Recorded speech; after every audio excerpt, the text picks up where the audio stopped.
আজকে আমরা শিখবো লেন্সের ক্ষমতা নির্ণয়। লেন্সের ক্ষমতা তোমাদের পদার্থবিজ্ঞান বইয়ের অধ্যায় 9 আছে। তারপরে যারা বিজ্ঞান বই পড়ো তোমাদের দেখতে হলো আলোচনা অধ্যায়, ওইখানেও তোমাদের লেন্সের ক্ষমতা বের করতে বলে। তাহলে চলো আমরা লেন্সের ক্ষমতা নির্ণয় করে দেখবো। আমরা জানি লেন্স দুই ধরনের, একটা উত্তল লেন্স আর একটা অবতল লেন্স। শুরুতে প্রশ্নটা দেখো, এখানে বলছে কোন ব্যক্তির চশমা হিসেবে 20 সেন্টিমিটার ফোকাস দূরত্বের অবতল লেন্স ব্যবহার করেন, লেন্সের ক্ষমতা কত?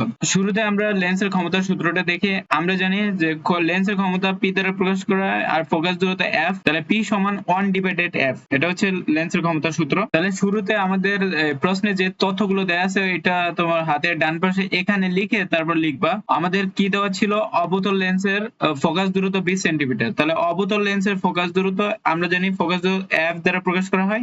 তোমাদের এইটার জন্য একটা ছোট একটা বিষয় মনে রাখতে হবে যে উত্তলের ক্ষেত্রে ফোকাস দূরত্ব প্লাস হবে আর অবতলের ক্ষেত্রে ফোকাস দূরত্বের মান মাইনাস হবে, ঠিক আছে? তাহলে এখানে দেখো আমাদের এই বিশের সামনে কিন্তু কোনো প্লাস মাইনাস দেয়নি, তার মানে আমাদের অবতল লেন্স বলছে, তার মানে মাইনাস হবে। তাহলে হবে 20 মাইনাস 20 সেন্টিমিটার। ওকে, তো আমরা সেন্টিমিটারটাকে অবশ্যই মিটারে নিয়ে নিব। তাহলে 20 কে সেন্টিমিটার থেকে মিটারে নিলে আমরা জানি 100 দিয়ে ভাগ করতে হয়। তাহলে এটাকে 100 দ্বারা ভাগ করলে তোমার আসবে 0.2 মিটার। ওকে, তো এখান এই যে আমাদের যে সূত্রটা আছে এখানে এফ এর জায়গায় ওই মানটা বসাই দিবা। আর আমাদের ক্ষমতা অর্থাৎ পি সমান হট এটা বের করব। তাহলে পি সমান 1/f, এখানে এফ হচ্ছে ফোকাস দূরত্ব, যেহেতু অবতল তাহলে ফোকাস দূরত্ব মাইনাস হবে। তাহলে 1 ডিভাইডেড এখানে এফ এর মান কত?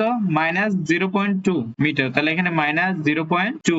ওকে, তো এটা ক্যালকুলেটরে বসালে আসবে তোমার -5। আর আমরা লেন্সের ক্ষমতার একক জানি ডায়াপ্টার, এটা বড় হাতের ডি দ্বারা প্রকাশ করতে পারো অথবা তোমরা সরাসরি লিখতে পারো ডায়াপ্টার। সুতরাং লেন্সের ক্ষমতা -5 ডায়াপ্টার। এখন তোমাদের এখান থেকে প্রশ্নে যদি ধরো এই ক্ষমতা দেওয়া থাকতো, ওকে, তোমাদের যদি ক্ষমতা দেওয়া থাকে আর তোমাদের যদি ফোকাস দূরত্ব বের করতে বলে তাহলে কি করবা? এই এফ টাকে এই পি এর জায়গায় লিখবা আর পি টাকে এফ এর জায়গায় লিখবা। তাহলে এফ সমান সমান 1/p হবে। ওকে, আর এখান থেকে যে এফ টা মানে এই পি এর মানটা দিয়ে যে এফ টা বের হবে ওইটা কিন্তু মিটারে বের হবে, মিটার এককে, আর ওইটাকে 100 দিয়ে গুণ দিয়ে সেন্টিমিটার এককে নিয়ে যাবা। এতটুকুই কাজ। উত্তর লেখার সময় সেন্টিমিটারে লিখবে। আর ফোকাস দ্রুত উত্তলে প্লাস হবে, অবতল লেন্স বলে মাইনাস হবে। আজকের ক্লাস এতটুকুই। ভিডিওটা ভালো লাগলে অবশ্যই লাইক দিবে আর বন্ধুদের মাঝে শেয়ার করে দিবে।